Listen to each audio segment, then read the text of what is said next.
అందరికీ నమస్కారము. హర హర మహాదేవ శంభో శంకర. కార్తీక పురాణము 29వ అధ్యాయము. అంబరీషుడు దుర్వాసుని పూజించుట. ద్వాదశి పారాయణము. అత్రి మహాముని అగస్త్యుల వారితో ఈ విధంగా సుదర్శన చక్రము అంబరీషునికి అభయం ఇచ్చి ఉభయములను రక్షించి భక్తి కోటికి దర్శనమిచ్చి అంతర్ధానమైన వైనం చెప్పి తిరిగి ఇట్లు నడవనారంభించెను.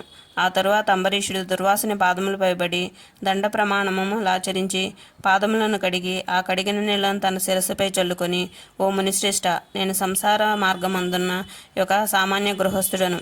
నా శక్తి కొలది నేను శ్రీమన్నారాయణ్ణి సేవింతును. ద్వాదశి వ్రతం చేసుకొనుచు ప్రజలకు ఎట్టి కీడు రాకుండా ధర్మవర్తనుడై రాజ్యమేలుచున్నాను. నా వలన మీకు సంభవించిన కష్టమునకు నన్ను మన్నింపుడు.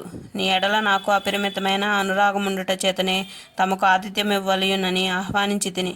కాన నా ఆతిథ్యమును స్వీకరించి నన్నును నా వంశము పావనం చేసి కృతార్థుని చేయుడు. మీరు దయార్థ హృదయులు. ప్రథమ కోపంతో నన్ను శపించినను మరలా నా గృహమునకు విచ్చేసితిరి. నేను ధన్యుడనైతిని. మీ రాక వలన శ్రీ మహావిష్ణువు యొక్క సుదర్శనమును చూచు భాగ్యము నాకు కలిగినది. అందులకు నేను మీ ఉపకారము మరువలేకున్నాను. మహానుభావ, నా మనసంతోషంచే మిమ్మిట్లే స్తుతించవలయును. నా నోట పలుకులు రాకున్నవి.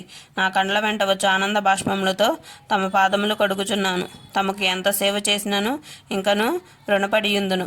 కాన ఓ పుణ్య పురుష, నాకు మరలా నరజన్మ రాకుండా ఉండేటట్లును సదా మీ బోటి మునిశ్రేష్ఠుల యందును ఆ శ్రీమన్నారాయణుని యందును మనసు గలవాడినే ఎండునట్లుగా నన్ను ఆశీర్వదించుడని ప్రార్థించి సహపక్తి భోజనంతో దయచేయమని ఆహ్వానించను.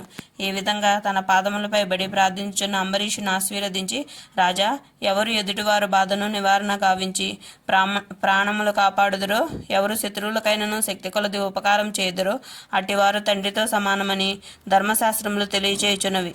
నీవు నాకు ఇష్టడువు, తండ్రితో సమానమైనావు. నేను నీకు నమస్కరించినచో నాకంటే చిన్నవాడొకట వలన నీకు ఆయుష్యనము కలుగును. అందుచేత నీకు నమస్కరించటలేదు. నీవు కోరిన ఈ స్వల్ప కోరికను తప్పక నెరవేర్చదును. పవిత్ర ఏకాదశి వ్రతనిష్ఠుడగు నీకు మనస్తాపమును కలగజేసినందులకు వెంటనే నేను తగిన ప్రాయశ్చిత్తమును అనుభవించి తిని. నాకు సంభవించిన విపత్తును తొలగించుటకు నీవే దిక్కైతివి. నీతో భోజనం చేయట నా భాగ్యము కాక మరొకటి ఎగునా అని దుర్వాస మహాముని పలికి, అంబరీషుని అభిష్టం ప్రకారము పంచభక్ష పరమాణాలతో సంతృప్తిగా విందారగించి అతని భక్తిని కడంగా ప్రశంసించి అంబరీషుని దీవించి సెలవు పొంది తన ఆశ్రమమునకు వెళ్ళెను. ఈ వృత్తాంతమంతయు కార్తీక శుద్ధ ద్వాదశి దినమున జరిగినది. కాన ఓ అగస్త్య మహాముని, ద్వాదశి వ్రత ప్రభావమెంతటి మహత్యము కలదో గ్రహించితివి కదా. ఆ దినము విష్ణుమూర్తి క్షీరసాగరమందున శేషశయ్యపై నుండి లేచి ప్రసన్న మనస్కుడై ఉండును. కనుకనే ఆ రోజుకంతటియు శ్రేష్ఠంతియు మహిమయు కలిగినది. ఆ దినమున చేసిన పుణ్యము ఇతర దినములలో పంచదానములు చేసినంత ఫలము పొందును.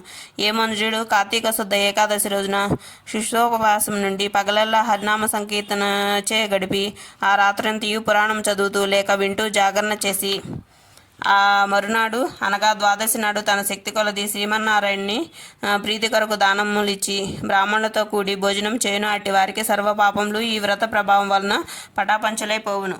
ద్వాదశి దినము శ్రీమన్నారాయణకు ప్రీతికరమైన దినము కనుక ఆనాడు ద్వాదశి గడియలు తక్కువగా ఉన్నను ఆ గడియలు దాటకుండానే భుజించవలేను. ఎవరికైతే వైకుంఠంలో స్థిర నివాసం ఏర్పరచుకుని ఉండాలనే కోరిక ఉండునో అట్టివారు ఏకాదశి వ్రతము ద్వాదశి వ్రతము రెండునూ చేయవలెను. ఏ ఒక్కటియు విడవకూడదు. శ్రీహరికి ప్రీతికరమైన కార్తీక శుద్ధ ద్వాదశి అన్ని విధముల శ్రేయస్కరమైనది. దాని ఫలితము గురించి ఎంత మాత్రము సంశయింపకూడదు. మర్రి చెట్టు విత్తనం చాలా చిన్నది అయినను అదే గొప్ప వృక్షమైన విధముగా కార్తీక మాసంలో నియమానుసారంగా చేసిన ఏ కొంచెం పుణ్యమైనను అది అవసాన కాలంన యమదూతల పాలు కానీక కాపాడును. అందులకే ఈ కార్తీక మాస వ్రతం చేసిన దేవతలకే గాక సమస్త మానవులు తరించిరి. ఈ కథ ఎవరు చదివినను లేక వినను సకల ఐశ్వర్యములు సిద్ధించి సంతాన ప్రాప్తి కూడా కలుగును అని అత్రి మహాముని అగస్త్యునితో బోధించిరి. 29వ రోజు పారాయణం సమాప్తం. మీకు ఈ వీడియో నచ్చితే లైక్ చేసి షేర్ చేసి సబ్స్క్రైబ్ చేయండి ఫ్రెండ్స్. Thank you.